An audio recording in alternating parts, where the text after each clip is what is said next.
as I revisit my testimony, I was exposed to some things as a child that Josh had never exposed to. I got married, and I figured all that would go away. But it stayed in the back of my mind.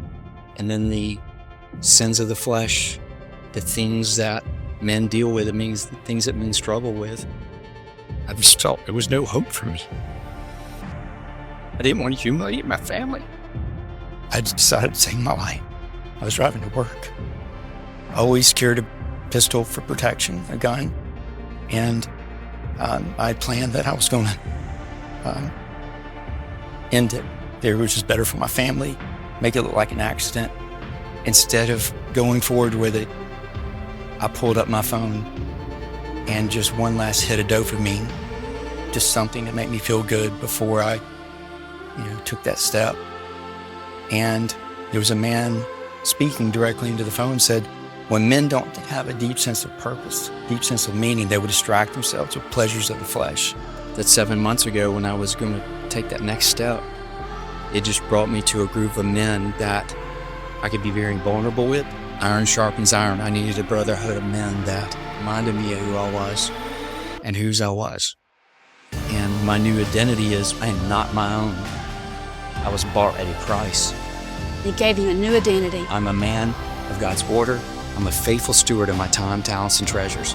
So I speak that over myself every day. I did all I knew to do, and that is pray. You feel helpless. Satan came to steal, kill, and destroy, but Jesus came to give us life and give us life more abundantly. And I wasn't going to let him steal my family. So I just had to get in there and pray and trust God and trust that what he says is true. I didn't know what he was going to do or how he would do it, but he showed up in a big way. Having him come back to Christ, he's a greater husband than I could have ever imagined that he would have been. For my own self, my husband was very much a leader in our church. His whole character was just so God-loving, and yet God allowed him to have ALS. And we walked through that together. But most recently, I was hit with another challenge, Lindsay and I both, during Hurricane Helene. Because during the hurricane, trees started falling everywhere about 6:15 that morning. And Lindsay and I decided we would move our car out to the street. And that was a mistake because we're running back from the car to the house. And the two things I will never forget the sound of is the cracking of the trees being let loose. And these are massive oak trees. And Lindsay's horrific scream, "Mom, run!" And I look up and I see this tree coming down on me. And I run as hard as I could away from the trunk. But of course, the tree is massive and it fell on top of me. And I was pinned under the tree. Our phones weren't working. EMS was down. And so Lindsay thought I had passed away. She thought I died. And I thought I was paralyzed like my husband. God's grace is so powerful and good because there were neighbors that already were fully dressed at 6:30 in the morning, fully dressed with their shoes on, and came running to help me.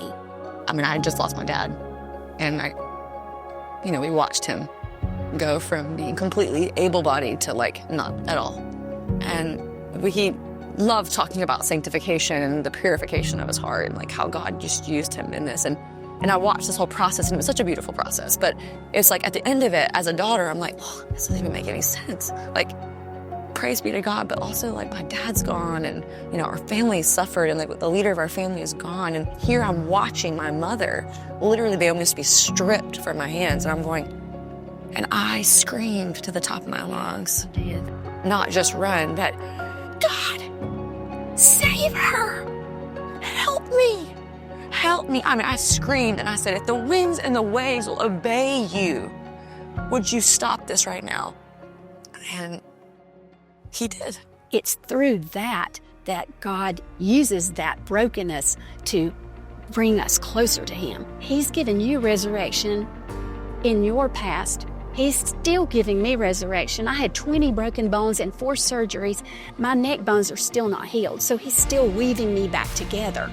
There's just a resurrection power that goes inside of us that burns to where we want to tell people every chance we get what God has done, because it's a miracle. There is impact through that brokenness because people see God's glory, His power, His mercy, His grace through what we've come through. That life and the resurrection is what people see. Just like we will have new life in eternity one day, but we have new life right now as well, day by day.